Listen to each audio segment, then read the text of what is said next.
Hey y'all, you're watching Back Porch Cooking and Reminiscing. I'm Roger, and we're happy to have y'all here with us today.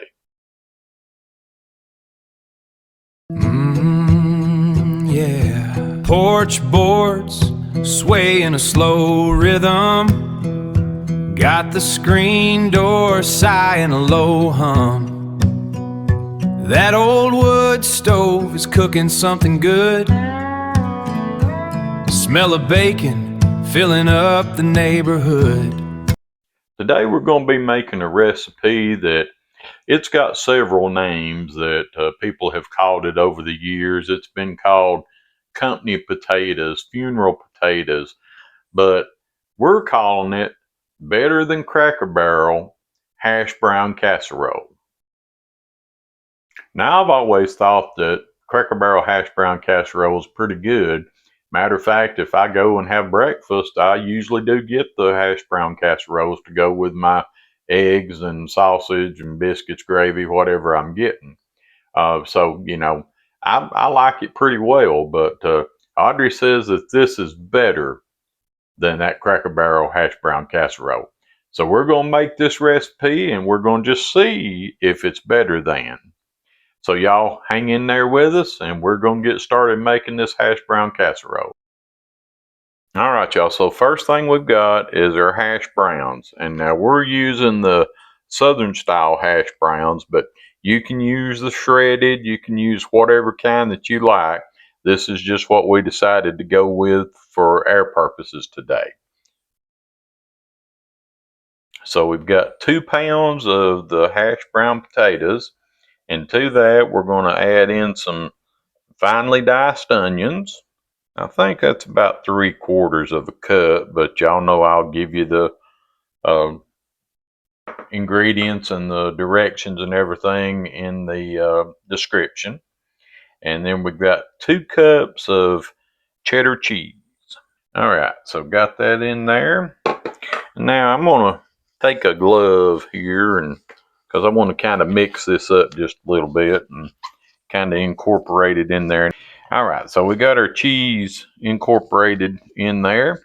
And so we're just going to set this to the side right now because now we're going to mix up our sauce. So let's put our sauce together now. So we've got 2 cans of cream of chicken soup.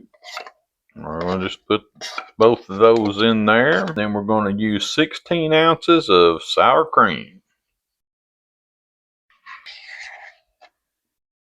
That's got our sour cream. And then we've got some black pepper and some garlic powder. Just going to dump that in there.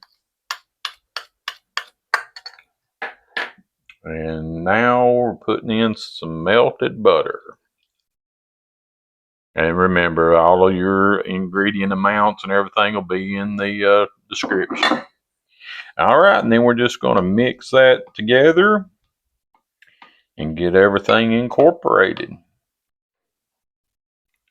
So we got our mix all mixed up here and it's looking good and got a few lumps in it, but that's the chicken that came out of the cream of chicken soup. So we're going to set that over to the side. We're going to pull our potatoes and cheese over here.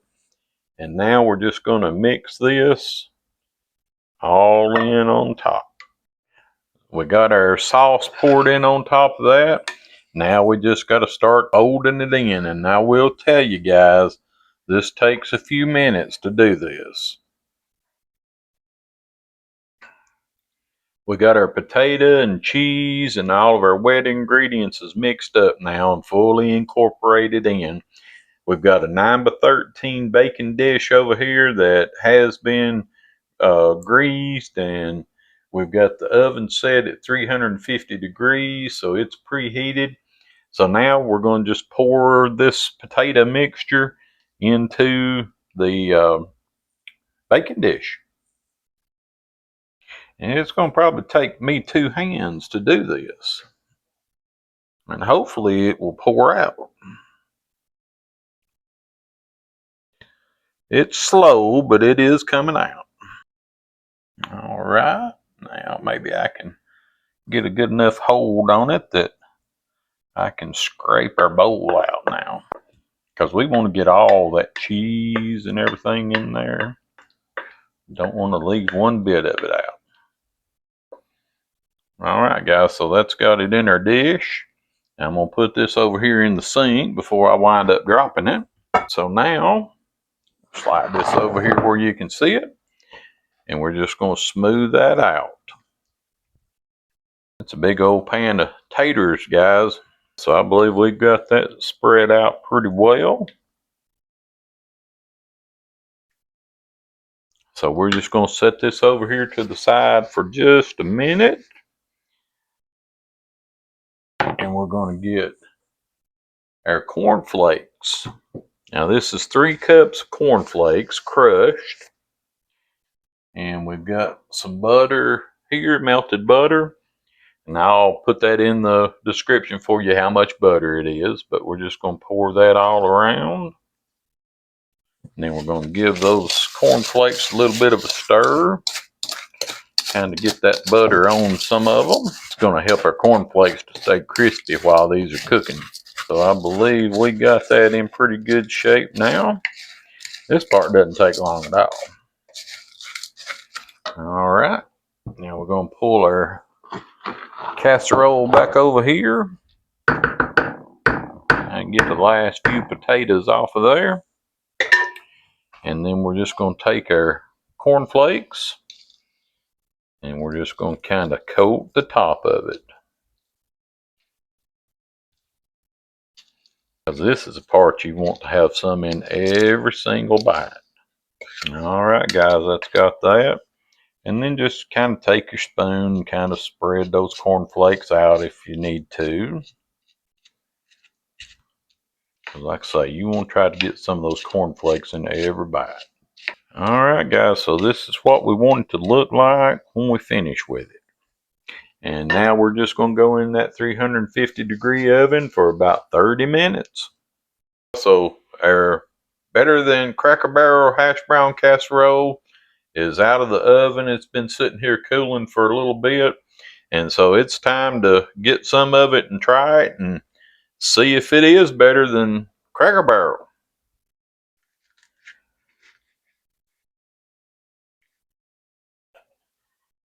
Look at all that steam coming off there. Even though it's been sitting there cooling, it's still hot. All right. All right, y'all. So that's what it looks like. It smells great. Looks good. So we're going to give it a try. All right. So we got us some on a fork here, and we're going to give it a try and see if it really is better.